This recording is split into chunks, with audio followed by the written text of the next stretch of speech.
नमो तस्स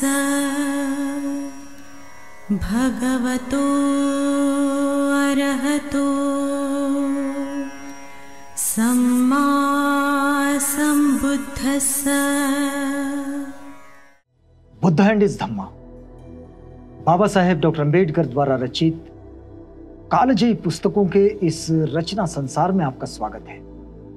आप जानते हैं कि इस समय हम लोग बाबा साहेब के ये जो कालजयी पुस्तकों का रचना संसार है, इसमें से एक ऐसा ग्रंथ उठाए हैं जो पूरे संसार में जिस पर चर्चा होती है। मूल रूप से अंग्रेजी में बाबा साहेब ने लिखे हैं बुद्ध एंड इज धम्मा। इसका ये हिंदी अनुवाद इस वक्त हम आप तक पहुंचा रहे हैं और इसी कड़ी में हमने पिछली बार देखा कि बाबा साहेब कपिल दार्शनिक का जो दर्शन है उस पर एक चर्चा कर रहे हैं बुद्ध एंड इज धम्मा में। वही हम आप तक पहुंचा रहे थे। जैसे कपिल दार्शनिक ने एक सिद्धांत रखा और तर्क के साथ रखा और उन्होंने ये कहा कि ये संसार कहीं रुका हुआ नहीं, ये संसार परिवर्तनशील है और इस वक्त में जिस विश्व को हम लोग देखते हैं ये विश्व भी अपने पहले के किसी अंतिम कारण का ये परिणाम है और यहां से आगे जब दुनिया बढ़ेगी तो वो भी उसके उस वक्त के अंतिम कारण का ही परिणाम होगी। तो आइए अब यहां से आगे बढ़ते हैं।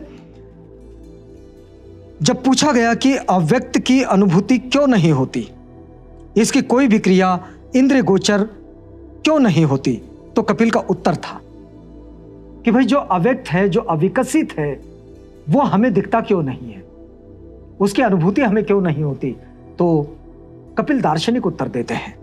वे कहते हैं कि यह अनेक कारणों से हो सकता है अनेक दूसरी अति सूक्ष्म वस्तुओं की तरह जिनकी सीधी अनुभूति नहीं होती, इसकी भी अनुभूति नहीं होती। जैसे बहुत सारी सूक्ष्म चीजें जिनकी अनुभूति हमें नहीं होती, जो हमें नहीं दिखती, बिल्कुल सूक्ष्म है। तो बिल्कुल इसी तरह ये अव्यक्त जो है ये भी सूक्ष्म है और इसलिए इसकी अनुभूति हमें नहीं होती, हम इसे महसूस नहीं करते। अथवा अत्यधिक दूरी के कारण भी अनुभूति नहीं होती। दार्शनिक कपिल ये कहते हैं कि वो हमसे बहुत दूर होने के कारण भी उसकी अनुभूति हमें नहीं होती, या फिर अनुभूति में कोई एक तीसरी वस्तु बाधक हो, अथवा किसी तादृश्य वस्तु की मिलावट हो, अथवा किसी तीव्रतर वेदना यानी कि अनुभूति के कारण यह अनुभूति नहीं होती। कपिल दार्शनिक तीन तर्क सामने दे रहे हैं। या तो चीजें बहुत सूक्ष्म हैं, या तो चीजें बहुत दूर है, या तो फिर वो अन्य चीजों में मिक्स हो चुकी है और इसलिए हमारी नजर इतनी पैनी नहीं है कि हम उसको देख सकें। फिर वे कहते हैं कि अंधेपन व किसी अन्य इंद्रिय दोष के कारण भी यह अनुभूति नहीं होती है, अथवा दृष्टा के मस्तिष्क की विकलता के ही कारण अनुभूति नहीं होती हो। यह हो सकता है कि या तो आदमी अंधा है, उसकी दृष्टि ठीक नहीं है, उसकी दृष्टिहीनता के कारण ऐसा हो रहा हो, या फिर मस्तिष्क में इतनी ताकत ही नहीं है, इतनी दृष्टि ही नहीं है कि उन चीजों को वो समझ पाए, इसलिए उसे उसकी अनुभूति ना हो रही हो और इसलिए अव्यक्त उसे नहीं समझ में आता। जब फिर पूछा गया तो विश्व का मूल स्रोत क्या है, तो विश्व के व्यक्त रूप तथा अव्यक्त रूप में क्या अंतर है। उनसे पूछा गया कि भाई इसमें कोई अंतर है क्या, तो कपिल का उत्तर था कि व्यक्त रूप का भी कारण होता है तथा अव्यक्त रूप का भी कारण होता है। जो अव्यक्त है रूप उसका भी कारण है, जो व्यक्त है उसका भी कारण है, लेकिन दोनों के मूल स्रोत स्वतंत्र है और उनका कोई कारण नहीं। उन्होंने कहा कि दोनों के मूल स्रोत जो है वो स्वतंत्र है, इंडिपेंडेंट है और उसका कोई कारण नहीं।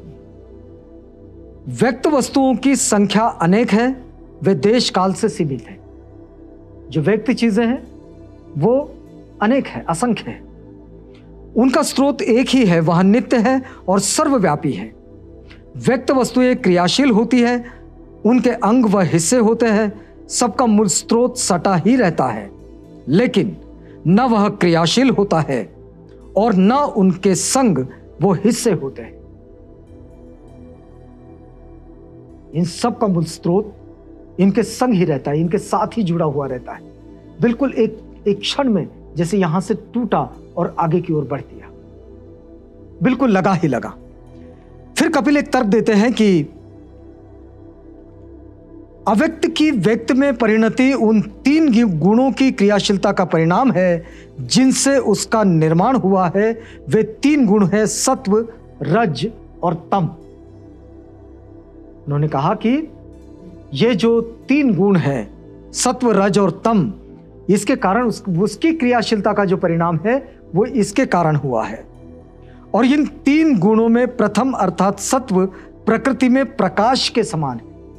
ये जो सत्व जो है ये प्रकृति में प्रकाश के समान है, यानी कि ऊर्जा के समान, जो प्रकट करता है, जो मनुष्य को सुख देता है।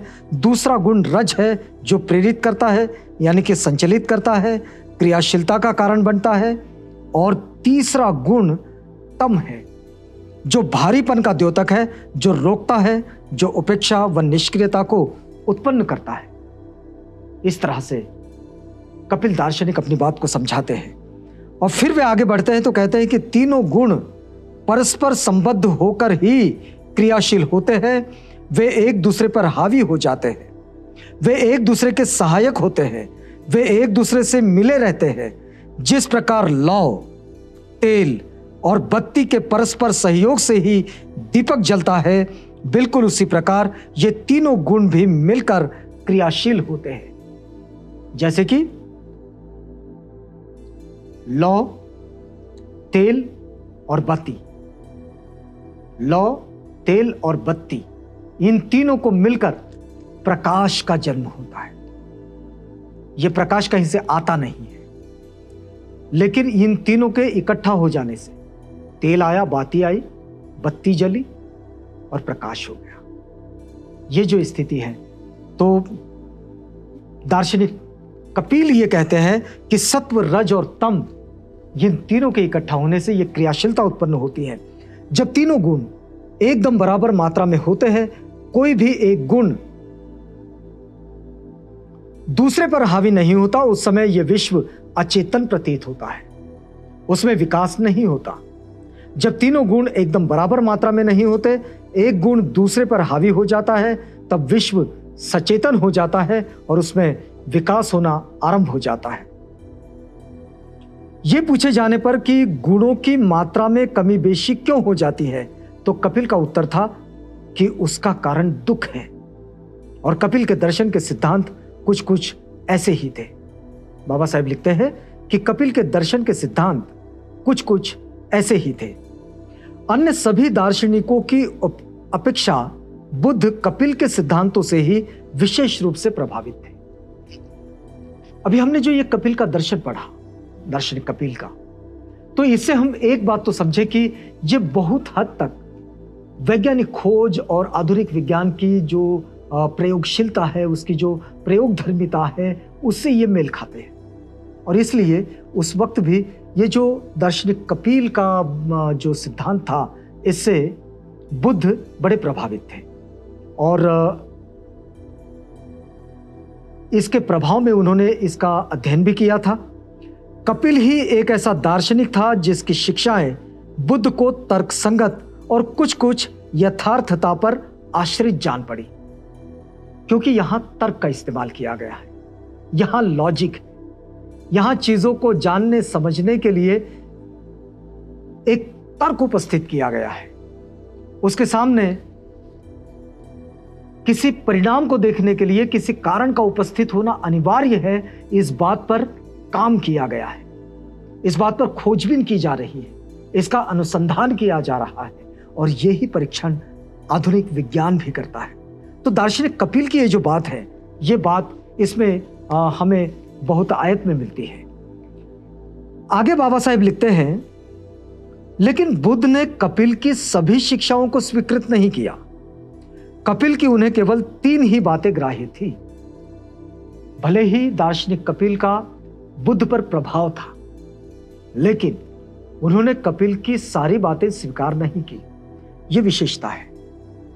होता यह है कि हम अगर किसी के प्रभाव में रहें, किसी के भी, तो हम अपनी बुद्धि उनके पास छोड़ देते हैं और फिर हमारी अपनी बुद्धि होती ही नहीं जो कभी तर्क का इस्तेमाल करे, फिर वो तर्क का साथ छोड़ देती है। और ऐसे में होता यह है कि वो जो हम जिनके प्रभाव में है, वो जो कहे वो ही हम अंतिम मानने लगते हैं और वो अंतिम मानने से हमारी अपनी तार्किकता, हमारी अपनी बौद्धिक क्षमता बहुत कमजोर हो जाती है। और अगर हम जिनके प्रभाव में है, उसने अगर कोई चीज गलत भी कह दी, तब भी हम उसके समर्थन में खड़े हो जाते हैं, यानी कि गलत के समर्थन में हम खड़े हो जाते हैं। यहां तथागत बुद्ध से हम ये बात जरूर सीखें कि तथागत बुद्ध जरूर कपिल दार्शनिक के प्रभाव में थे, लेकिन उन्होंने उनकी सारी बातों को स्वीकार नहीं किया।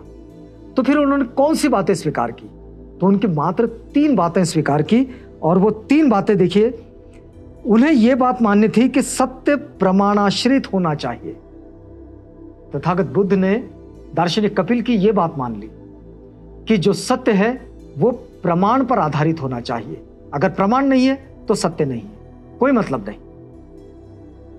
यथार्थता का आधार बुद्धिवाद होना चाहिए। यदि कोई चीज यथार्थ में है तो वो बुद्धि के आधार पर दिखे, बुद्धिवादी दृष्टिकोण में दिखे।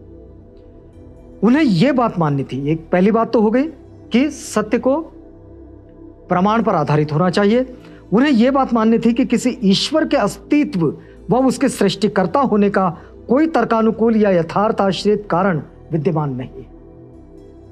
दार्शनिक कपिल की यह बात भी तथागत बुद्ध को मान्य थी कि इस संसार का निर्माण करता, मतलब सृष्टिकर्ता कोई है। इस बात को न दार्शनिक कपिल ने माना और ना ही तथागत बुद्ध ने माना। तथागत बुद्ध ने दार्शनिक कपिल की इस बात को माना कि हां, इस संसार का सृष्टिकर्ता, निर्माणकर्ता कोई नहीं है। उन्हें यह बात माननी थी कि संसार में दुख है।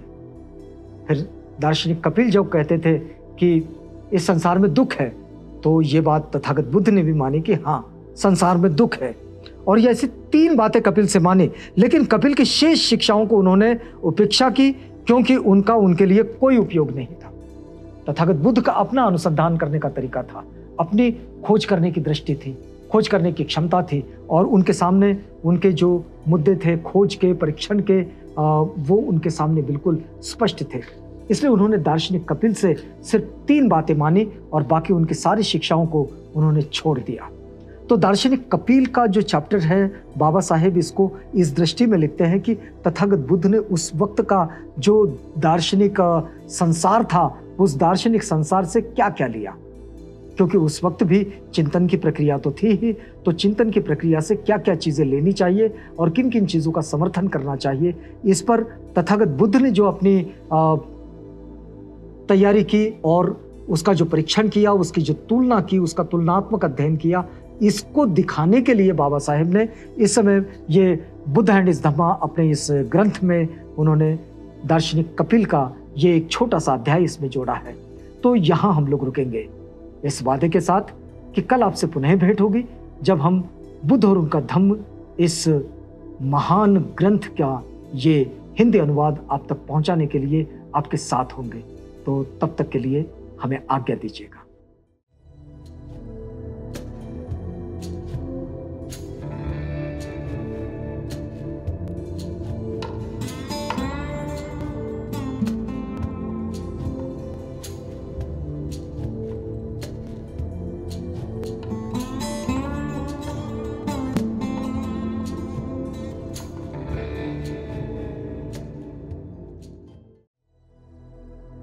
बुद्ध और उनका धम्म।